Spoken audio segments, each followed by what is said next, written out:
Hello అండి. Welcome back to my channel. ఈరోజు సీరియల్‌లో కాంచన వాళ్ళ ఇంట్లో కాశీ ఇంకా శ్రీధర్ ఉంటారు. అప్పుడే కార్తీక్ కాంచనకి ఫోన్ చేస్తాడు.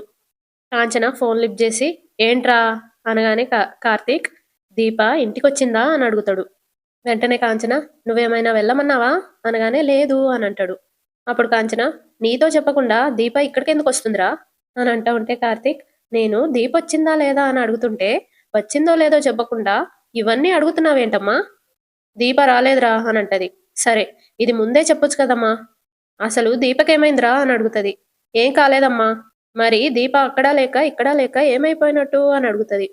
కార్తిక్కి అప్పుడే డాక్టర్ ఫోన్ చేస్తా ఉంటది. కార్తిక్ ఫోన్ చూసి డాక్టర్ ఫోన్ చేస్తున్నారు అని లోపల లోపల అనుకొని అమ్మా నాకు వేరే కాల్ వస్తుంది నేను మళ్ళీ చేస్తాను అనగానే కాంచన ఒరే అది కాదు నేను మాట్లాడేది అని అంటా ఉంటే కార్తీక్ ఉంటానమ్మా అని ఫోన్ కట్ చేస్తాడు. తర్వాత డాక్టర్ కాల్ని లిఫ్ట్ చేస్తాడు. డాక్టర్ కార్తీక్ అనగానే చెప్పండి డాక్టర్ అని అంటాడు.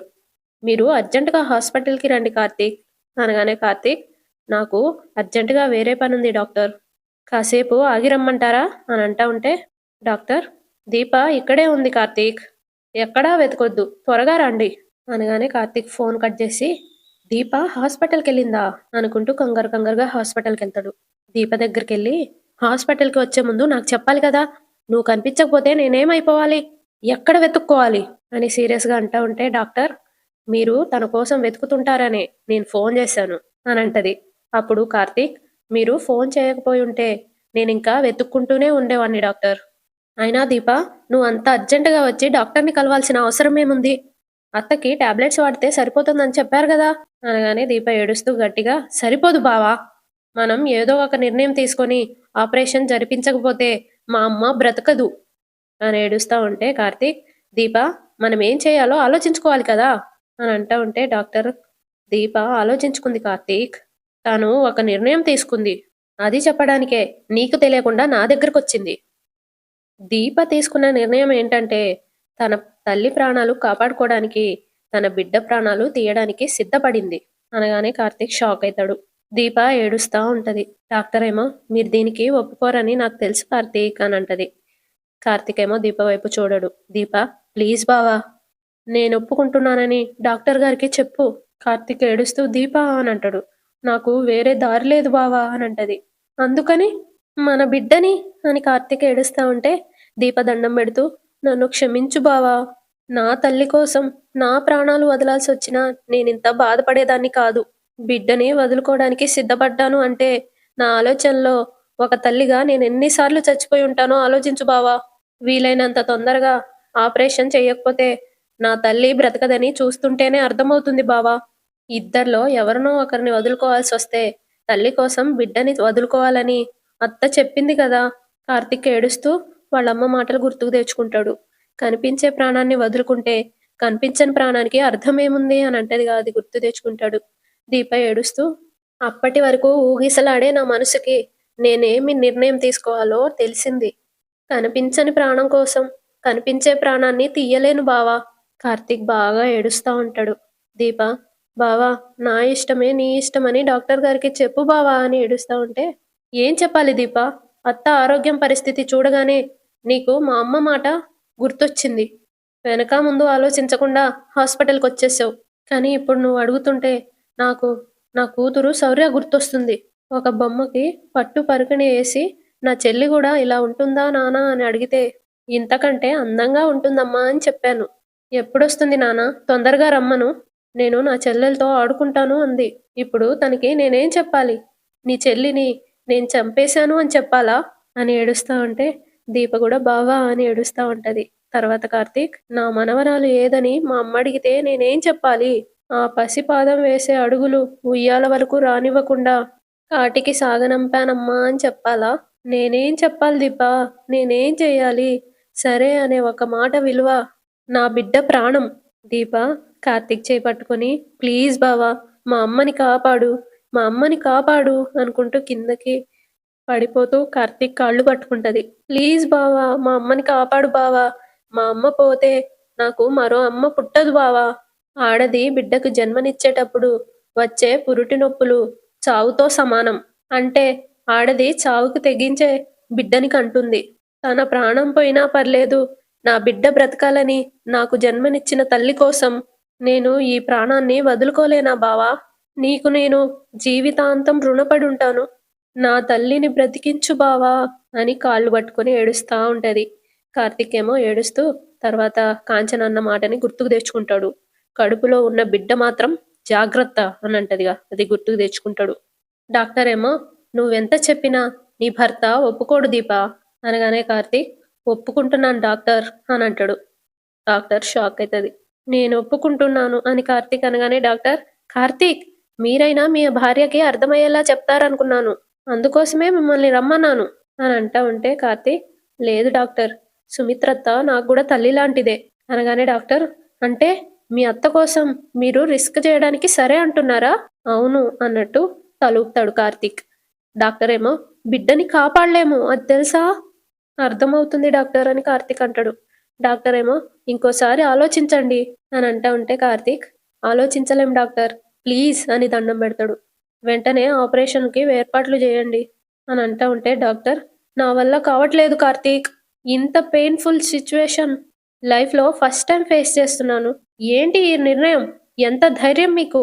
ఫ్యామిలీ కోసం బిడ్డని త్యాగం చేస్తున్నారా అని దండం పెడుతూ చేతులెత్తి దండం పెట్టాలనుంది మీ ఇద్దరికి అని అంటా ఉంటే దీప కార్తీక్ ని పట్టుకొని ఏడుస్తా ఉంటది. కార్తీక్ కూడా ఏడుస్తూ కళ్ళు తుడుచుకొని మీరు వెంటనే ఆపరేషన్ కి ఏర్పాట్లు చేయండి అనగానే డాక్టర్ గట్టిగా సుమిత్ర గారి ఫ్యామిలీకి ఏం చెప్పాలి అని అంటది.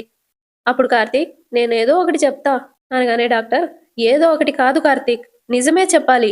ఇప్పుడు ఎవ్వరికేం చెప్పలేం డాక్టర్ అని అంటా ఉంటే నువ్వు చెప్పొద్దు నేను చెప్తాను అని డాక్టర్ అంటది.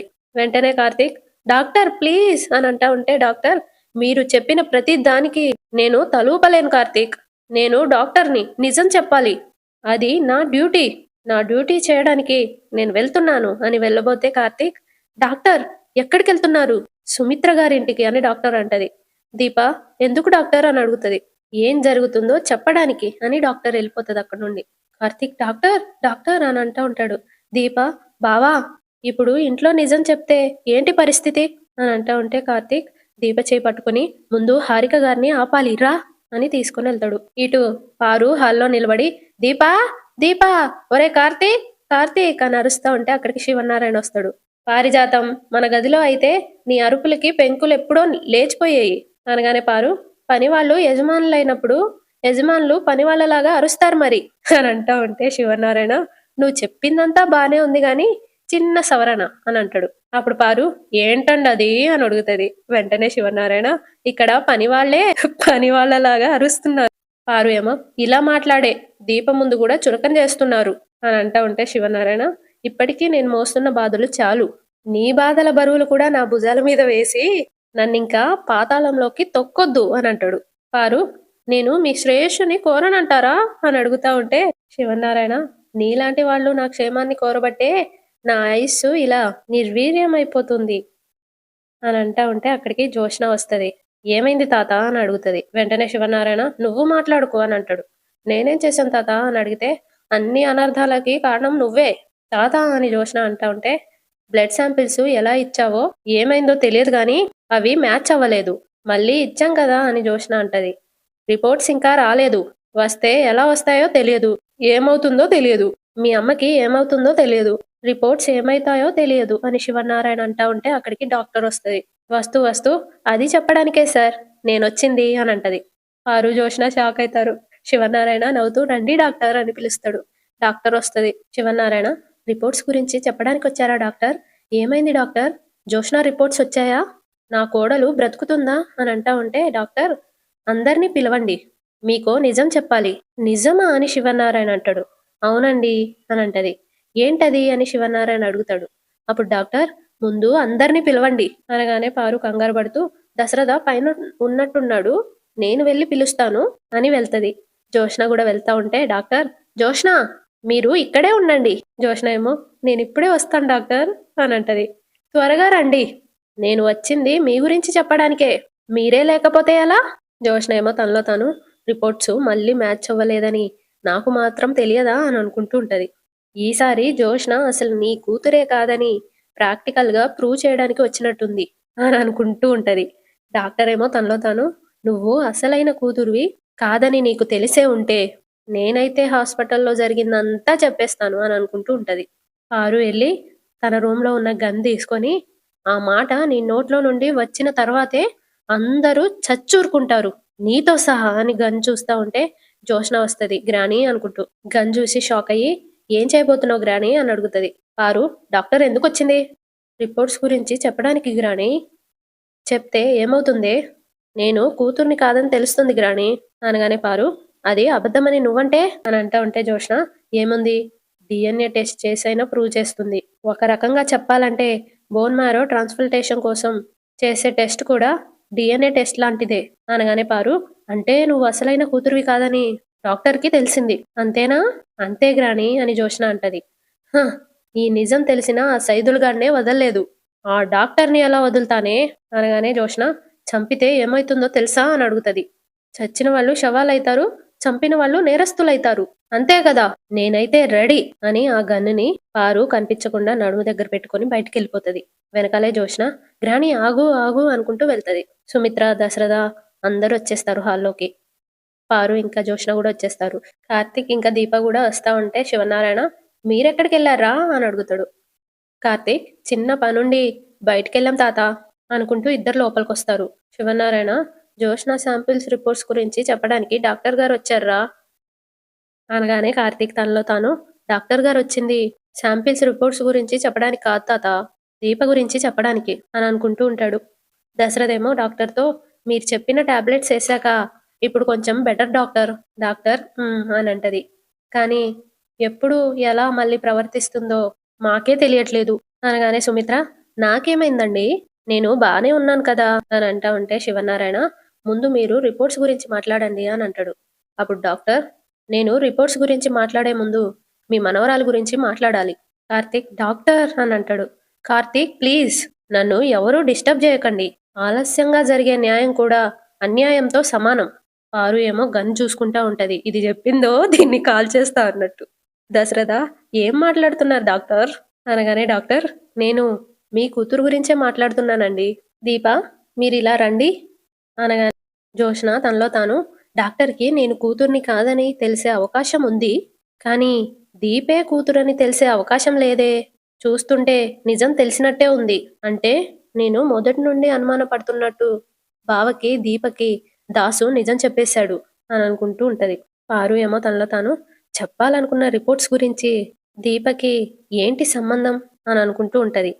దశరథేమో పైకి, రిపోర్ట్స్‌కి దీపకి ఏంటి సంబంధం అని డాక్టర్‌ని అడుగుతాడు. అప్పుడు డాక్టర్, "సంబంధం ఉంది సార్. దీప మీరిలా రండి, రండి" అని దీప చేయి పట్టుకొని తీసుకెళ్తది. శివనారాయణ, "దీపకి రిపోర్ట్స్‌కి సంబంధం ఏంటి డాక్టర్" అని అడుగుతాడు. వెంటనే డాక్టర్, "తల్లికి బిడ్డకి ఉన్న సంబంధం." అందరు షాక్ అయితారు. పారు షాక్ అయి జోష్నని చూస్తా ఉంటది. పారు డాక్టర్‌తో, "డాక్టర్ మీరేం మాట్లాడుతున్నారో అర్థమవుతుందా?" అని అడుగుతా ఉంటే డాక్టర్, "నేను చెప్పిన తర్వాత మీకు కూడా అర్థమవుతుంది." జోష్న, "డాక్టర్‌కి గూడా నిజం తెలిసిపోయింది" అని అనుకుంటూ ఉంటది లోపల లోపల. డాక్టర్ ఏమో, "ముందు నేను రిపోర్ట్స్ గురించి చెప్తాను. ఆ తర్వాత రిపోర్ట్స్‌కి, దీపకి ఉన్న సంబంధం గురించి చెప్తాను." "చెప్పండి డాక్టర్" అని దశరథ్ అడుగుతాడు. వెంటనే డాక్టర్, "మీ కూతురు బ్లడ్ శాంపిల్స్" అనగానే పారు గన్ తీసి ఎనకాల పెట్టుకుంటది. జోష్న ఏమో, "గ్రానీ ఇప్పుడు నిజంగా చంపేస్తదా" అని అనుకుంటూ ఉంటది. డాక్టర్, "మీ కూతురి బ్లడ్ శాంపిల్స్ 1కి 2 సార్లుగా టెస్ట్ చేసినాం" అని అంటా ఉంటే పారు తనలో తాను, "నీకు చావు దగ్గర పడిందే" అని అనుకుంటూ ఉంటది. డాక్టర్ ఏమో, "ఫైనల్‌గా రిపోర్ట్స్ తాలూకా నిజం ఏంటంటే శాంపిల్స్ సుమిత్ర గారి కూతురు శాంపిల్స్ మ్యాచ్ అయ్యాయి." సుమిత్ర, దశరథ, శివనారాయణ హ్యాపీగా ఫీల్ అయితారు. శివనారాయణ, "డాక్టర్ మీరు చెప్పింది నిజమేనా? ఇంకొకసారి చెప్పండి" అని అడగగానే డాక్టర్, "సుమిత్ర గారి కన్న కూతురు శాంపిల్స్ యాక్యురేట్‌గా సుమిత్ర గారికి మ్యాచ్ అయ్యాయి" అనగానే వాళ్ళు హ్యాపీగా ఫీల్ అయితారు. పారు షాక్ అయ్యి గన్నుని కింద పడేస్తది. కార్తీక్ చూసేలోపు దాన్ని జోష్న ఎత్తుకుంటది. తీసుకొని దాచిపెడతది. పారు షాక్‌లో, "డాక్టర్ మీరు చెప్పింది ఇంకోసారి చెప్పండి" అని అడుగుతది. శివనారాయణ, "ఎన్ని సార్లు చెప్పినా ఒకటే మాట చెప్తారు. జోష్న బ్లడ్ శాంపిల్స్ సుమిత్రతో మ్యాచ్ అయ్యాయంట." పారు షాక్‌లో ఇదంతా నిజమా అన్నట్టు చూస్తా ఉంటది. దశరథేమో హ్యాపీగా సుమిత్ర పక్కన కూర్చొని నవ్వుతూ, "సుమిత్ర విన్నావా? జోష్న బ్లడ్ శాంపిల్స్ మ్యాచ్ అయ్యాయంట. ఇక నీకేం కాదు సుమిత్ర, నువ్వు మాతోనే ఉంటావు. డాక్టర్ ఆపరేషన్ ఎప్పుడు అని అడుగుతాడు. డాక్టర్ ఏమో త్వరలోనే ఉంటుంది సార్. ట్రాన్స్‌ప్లాంటేషన్‌కి ముందు ప్రీ మెడికేషన్ ఉంది. సుమిత్ర గారు కొన్ని మెడిసిన్స్ వాడాలి. అవేంటో ఎప్పుడు వాడాలో మీకు నేను రాసి పంపిస్తాను సార్. అలాగే మెడికేషన్ కంప్లీట్ అవ్వగానే హాస్పిటల్‌లో అడ్మిట్ అవ్వాలి. మీరేం టెన్షన్ పడకండి. ఏది ఎప్పుడు చేయాలో నేను మిమ్మల్ని గైడ్ చేస్తూనే ఉంటాను అని అంటా ఉంటే శివనారాయణ, మరి శాంపిల్స్‌కి దీపకి ఏదో సంబంధం అన్నారు. అది ఏంటని అడిగితే తల్లికి బిడ్డకి ఉన్న సంబంధం అన్నారు. అసలు మీరు దీప చేయి పట్టుకొని ముందుకెందుకు తీసుకొచ్చారు అనగానే సుమిత్ర, మీరేం మాట్లాడరే చెప్పండి డాక్టర్ అని అడుగుతది. డాక్టర్ ఏమో ముఖ్యంగా ఈ విషయం మీకే చెప్పాలి అని సుమిత్రతో అంటది. కొందరి మీద మనం పెంచుకునే ప్రేమ, అభిమానం, అనురాగం దానికి మీరు ఏ పేరైనా పెట్టండి. అది రక్తబంధానికి మించి ఉంటుంది. తల్లి లాంటి మీ మీద కూతురు, కూతురు లాంటి దీప అలాంటి బంధాన్నే పెంచుకుంది అని అంటది. దశరథ ఇంకా సుమిత్ర హ్యాపీగా ఫీల్ అవుతారు. కార్తిక్ ఏమో థ్యాంక్ యూ డాక్టర్ అన్నట్టు దండం పెడతాడు. రిపోర్ట్స్ గురించి దీప ఎంతగానో ఎదురు చూసింది. అందుకే తన ముందే రిపోర్ట్స్ గురించి చెప్పాలనుకున్నాను. అంతేనండి అనగానే దశరథ, అవును డాక్టర్, దీప మా కూతురు లాంటిది. డాక్టర్ ఏమో తనలో తాను, కూతురు లాంటిది కాదు సార్, కూతురే. దీపే మీ కన్న కూతురు అని అనుకుంటూ, సరే నేను బయలుదేరతాను, ఉంటాను సార్ అని దండం పెడతది. దశరథ హ్యాపీగా అలాగే డాక్టర్ అని దండం పెడతాడు.